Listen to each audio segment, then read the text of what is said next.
ಚಾಮರಾಜನಗರಕ್ಕೆ ಬಂದ್ರೆ ಅಧಿಕಾರ ಹೋಗುತ್ತೆ ಅನ್ನುವುದು ಸುಳ್ಳು. DCM DK Shivakumar. ಚಾಮರಾಜನಗರ ಜಿಲ್ಲೆ ಧಾರ್ಮಿಕ ಪ್ರದೇಶದ ಪುಣ್ಯಭೂಮಿ.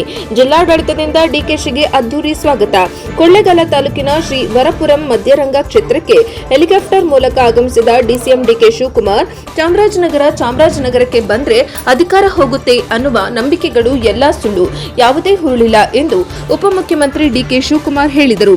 ಜಿಲ್ಲೆಯ ಕೊಳ್ಳೇಗಾಲ ತಾಲೂಕಿನ ಶ್ರೀ ವರಪುರಂ ಮಧ್ಯರಂಗ ಕ್ಷೇತ್ರದಲ್ಲಿ ವಿಜಯ ಮಾಡಿಸಿರುವ ಶ್ರೀ ಭೂ ನೀಲರಂಗನಾಯಕಿ ಶ್ರೀ ಜಗನ್ಮೋಹನ ರಂಗನಾಥ ಸ್ವಾಮಿಯವರ ಆಲಯ ಜೀರ್ಣೋದ್ಧಾರ ಪೂರಕ ಅಷ್ಟಬಂಧನ ದಿವ್ಯ ಮಹಾಕುಂಭಾಭಿಷೇಕ ಸಂಪ್ರೋಕ್ಷಣ ಮಹೋತ್ಸವದಲ್ಲಿ ಭಾಗವಹಿಸಿ ಮಾತನಾಡಿದರು. ಮಲೆ ಮಹದೇಶ್ವರ ಬೆಟ್ಟ, ಬಿಳಿಗೆರೆ ರಂಗನಾಥ ಸ್ವಾಮಿ ಬೆಟ್ಟ, ಮಧ್ಯರಂಗ ಗೋಪಾಲಸ್ವಾಮಿ ಪುಣ್ಯ ಸ್ಥಳಗಳಿವೆ. ಚಾಮರಾಜನಗರ ಐತಿಹಾಸಿಕ ಜಿಲ್ಲೆಯಾಗಿದೆ, ಧಾರ್ಮಿಕ ಪ್ರದೇಶದ ಪುಣ್ಯ ಭೂಮಿಯಾಗಿದೆ. ಇಂದು ರಂಗನಾಥ ಸ್ವಾಮಿಯ ದೇವಾಲಯದ ಜೀರ್ಣೋದ್ಧಾರ ಕಾರ್ಯಕ್ರಮ ನಡೆಯುತ್ತಿದೆ. ಭಕ್ತನಿಗೂ ಭಗವಂತನಿಗೂ ವ್ಯವಹಾರ ಮಾಡುವ ಸ್ಥಳ ದೇವಾಲಯ ಎಂದರು.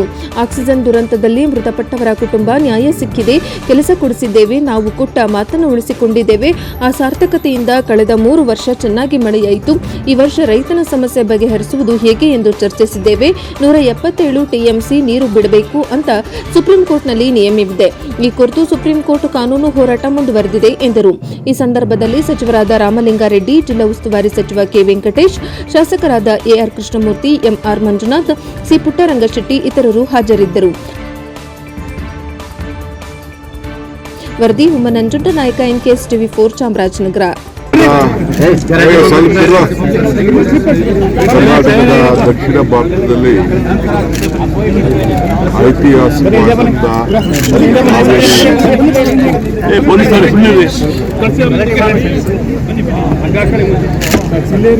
ಸ್ವಲ್ಪ ಸುಮ್ಮನೆ ಇರಬೇಕು. ಕರ್ನಾಟಕದ ಈ ದಕ್ಷಿಣ ಭಾರತದಲ್ಲಿ ಕಾವೇರಿ ನದಿಯ ತೀರದಲ್ಲಿ ಈ ಒಂದು ಐತಿಹಾಸಿಕವಾದಂಥ ಜಿಲ್ಲೆ, ಧಾರ್ಮಿಕ ವನ್ಯ ಪ್ರದೇಶದಲ್ಲಿ ಅಡಗಿರೋಂಥ ಇದೊಂದು ಪುಣ್ಯಭೂಮಿ.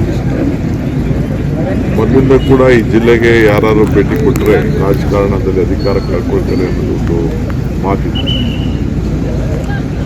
ಇದೆಲ್ಲ ಮೌಢ್ಯ, ನಂಬಿಕೆ. ಎಲ್ಲಿ ಭಕ್ತಿ ಇದೆಯೋ ಅಲ್ಲಿ ಭಗವಂತ ಇಲ್ಲ. ಇವತ್ತು ಮಲೆ ಮಹದೇಶ್ವರ, ಈ ಮಧ್ಯರಂಗ, ದಪ್ಪಾಜಿ, ಬಿಳಿರಂಗೇನಿ ಬೆಟ್ಟ, ಗೋಪಾಲಸ್ವಾಮಿ, ಇವೆಲ್ಲ ಈ ಪುಣ್ಯಕ್ಷೇತ್ರಗಳು. ಆಮೇಲೆ ಚಾಮುಂಡೇಶ್ವರ, ಇವೆಲ್ಲ ಪುಣ್ಯಕ್ಷೇತ್ರಗಳು ಎಲ್ಲ ಜನ ನಡ್ಕೊಂಡು ಅವ್ರದ್ದು ಆಸೆ ಆಕಾಂಕ್ಷೆಗಳನ್ನು, ನೆಮ್ಮದಿಯನ್ನು ತೀರಿಸ್ಕೊಳ್ಳಿಕ್ಕೆ ಇಲ್ಲಿಗೆ ಬರ್ತಾರೆ.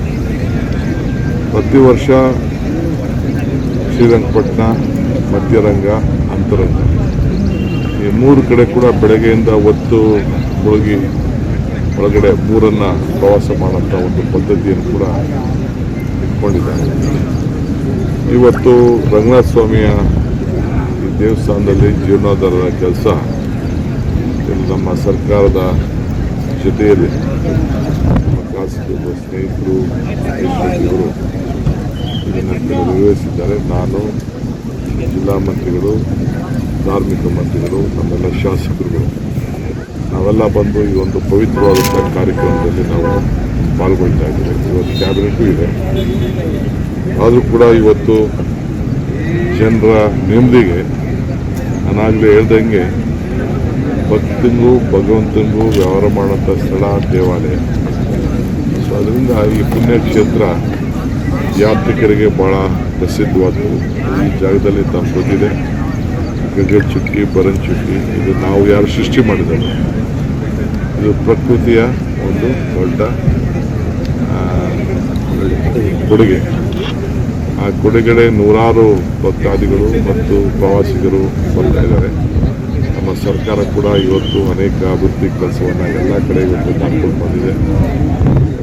ಎಲ್ಲ ಕ್ಯಾಬಿನೆಟ್ ಕೂಡ ಮೊನ್ನೆ ಮಾಡಿ ಈ ಜಿಲ್ಲೆಗೆ ಒಂದು ವಿಶೇಷವಾದಂಥ ಕೊಡುಗೆಗಳನ್ನು ಕೂಡ ನಾವು ಕೊಟ್ಟಿದ್ದೇವೆ. ಜೊತೆಗೆ ಇಂಡಸ್ಟ್ರಿಯಲ್ ಗ್ರೋತ್ ಕೂಡ ಆಗಬೇಕು ಅನ್ನೋ ದೃಷ್ಟಿಯಿಂದ ಮೊನ್ನೆ ಕೂಡ ಅನೇಕ ತೊಡಕುಗಳಿದ್ದಂಥದ್ದು ಕೂಡ ನಾವೆಲ್ಲ ಸರಿಪಡಿಸಿದ್ದೇವೆ. ಜೊತೆಗೆ ಇಲ್ಲೇನು ಆಕ್ಸಿಜನ್ನಲ್ಲಿ ಸತ್ತಂಥವ್ರಿಗೆ ಬಂದು ಕೊಟ್ಟು ಮಾತನ್ನು ನಮ್ಮ ಡಿಸ್ಟ್ರಿಕ್ಟ್ ಮಿನಿಸ್ಟರ್ ವೆಂಕಟೇಶ್ ಅವರ ನೇತೃತ್ವದಲ್ಲಿ ಈ ಜವಾಬ್ದಾರಿಯನ್ನು ವಹಿಸಿ ಅವರು ಮತ್ತು ನಮ್ಮ ಶರಣ್ ಪ್ರಕಾಶ್ ಪಾಟೀಲ್ ಅವರು ಇತಿಹಾಸ ಪುಟಕ್ಕೆ ಹೋಗುವಂಥ ಕೆಲಸವನ್ನು ವೆಂಕಟೇಶ್ ಅವರು ಮಾಡಿದ್ದಾರೆ. ನನಗೆ ಅತಿ ಹೆಚ್ಚು ನನ್ನ ಜೀವನದಲ್ಲಿ ಒಂದು ಸಂತೋಷವನ್ನು ತಂದಂಥ ದಿನ ಆ ಎಲ್ಲ ಆಕ್ಸಿಜನ್ಗೋಸ್ಕರ ಪರದಾಡ್ತಾ ಇದ್ದಂಥ ಜನರ ಕುಟುಂಬಕ್ಕೆ ಸರ್ಕಾರಿ ಉದ್ಯೋಗವನ್ನು ಕೊಟ್ಟು ಮಾತನ್ನು ಉಳಿಸ್ಕೊಂಡವಲ್ಲ ಈ ಭೂಮಿಲಿ ಅನ್ನೋದು. ಏಕೆಂದರೆ ನಾವೇನು ಮಾಡ್ತೀವಿ ನಮ್ಗೆ ಅಧಿಕಾರ ಇದ್ದಾಗ ಮುಖ್ಯ ಅಲ್ಲ, ಏನು ಕೊಟ್ಟೋಗೋದು ಇಲ್ಲ ಬಿಟ್ಟು ಹೋಗೋದು. ನನಗೆ ಕೊಟ್ಟೋಗಿದ್ದೀವಿ ಆ ಇತಿಹಾಸದ ಪುಟಕ್ಕೆ.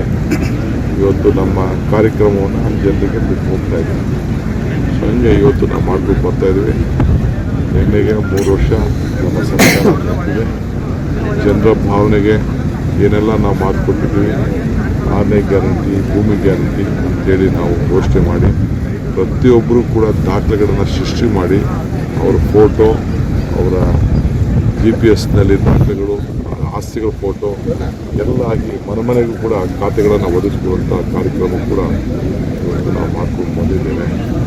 ಯಾರು ಮಾಡೋಕ್ಕಾಗಿರಲಿಲ್ಲ ಆ ಕೆಲಸವನ್ನು ನಮ್ಮ ಸರ್ಕಾರ ಮಾಡಿ ಜನರ ಋಣವನ್ನು ತೀರಿಸುವಂಥ ಕೆಲಸವನ್ನು ನಾವು ಮಾಡ್ತಾಯಿದ್ದೇವೆ. ಮುಂದಿನ 2 ವರ್ಷದಲ್ಲಿ ಇದಕ್ಕಿಂತ ಹೆಚ್ಚು ಕಾರ್ಯಕ್ರಮಗಳನ್ನು ನಾವು ರೂಪಿಸ್ತಾ ಇದ್ದೇವೆ. ಒಂದೇನಪ್ಪ ಅಂದರೆ ಈ ವರ್ಷ ಕಳೆದ 3 ವರ್ಷ ಭಾಳ ಚೆನ್ನಾಗಿ ಮಳೆ ಆಯಿತು. ಸದ್ಯಕ್ಕೆ ಇನ್ನೂ ಮಳೆ ಬಿದ್ದಿಲ್ಲ.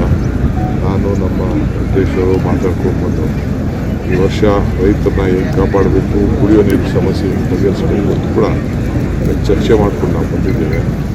ಸುಪ್ರೀಂ ಕೋರ್ಟಲ್ಲಿ ಒಂದು ಬದ್ಧತೆ ಇದೆ, ಆದೇಶ ಇದೆ. ಏನಾದ್ರು ಮಾಡಿ 177 TMC ನೀರನ್ನು ಕೊಡಲೇಬೇಕು ಅನ್ನೋದು ಕೂಡ ಇದೆ. ಇದನ್ನು ಹೆಂಗೆ ಬಗೆಹರಿಸಬೇಕು ಅಂತೇಳಿ ಈಗ ಮುಂದಿನ ದಿನದಲ್ಲಿ ನಾವು ಚರ್ಚೆ ಮಾಡ್ತಾ ಇದ್ದೇವೆ. ಸೊ ಮಾಧ್ಯಮದವ್ರದೆಲ್ಲ ನಿಮಗೂ ಕೂಡ ಸಹಕಾರ ಇದೆ. ಮೇಕೆದಾಟು ಸುಪ್ರೀಂ ಕೋರ್ಟಲ್ಲಿ ಇದು ತಮಿಳುನಾಡಿಗೆ ಯಾವ ಥರದ ಹಕ್ಕಿಲ್ಲ. ತಮಿಳುನಾಡು ಏನಿದ್ರು ಕೂಡ CWCಗೆ ಹೋಗಿ CWCವರು ಇದರ ಬಗ್ಗೆ ಮಾಡಬೇಕು ಅನ್ನೋದು, ಅದನ್ನು ನಮ್ಮ ಕರ್ನಾಟಕ ಸರ್ಕಾರದ ಪರವಾಗಿ ಅವರ ಅರ್ಜಿಯನ್ನು ವಜಾ ಮಾಡಿದ್ದಾರೆ. ಈಗ ನಾವು DPR ಕೂಡ ನಾವು ತಯಾರು ಮಾಡಿದ್ದೇವೆ. ಮೇಕೆದಾಟು ಆಫೀಸ್ ಓಪನ್ ಮಾಡಿದ್ದೇವೆ.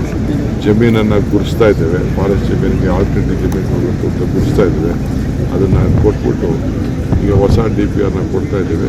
ಸೆಂಟ್ರಲ್ ಗೌರ್ಮೆಂಟ್ ಪರ್ಮಿಷನ್ ಕೊಟ್ಟ ಮೇಲೆ ಅದನ್ನು ಭೂಮಿ ಪೂಜೆಯನ್ನು ಮಾಡ್ತೇವೆ. ಸರ್, ನೀಟ್ ಪರೀಕ್ಷೆ ವಿರುದ್ಧ ಈಗ ಪ್ರತಿಭಟನೆ ಹಮ್ಮಿಕೊಂಡಿದ್ದೀರಾ? ಯಾವ ರೀತಿ ನಡೆಯುತ್ತೆ ಸರ್? ಕಾರ್ಯತಂತ್ರಗಳೇನು ಸರ್ ಮುಂದಿನ ದಿನಗಳಲ್ಲಿ? ಎಲ್ಲ ಆಮೇಲೆ ಮಾತಾಡೋಣ. ಅದೆಲ್ಲ ಬೆಂಗಳೂರಲ್ಲಿ ಮಾತಾಡ್ತಾರೆ. ಕಾಲ, ಟೈಮು, ಮುಹೂರ್ತ ಎಲ್ಲ ಮಾತಾಡ್ತೀರಿ ಸರ್.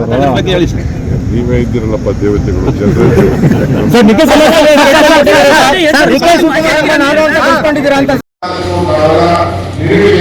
ಮಾಡಿಕೊಂಡು ಬಂದಿದ್ದೇವೆ.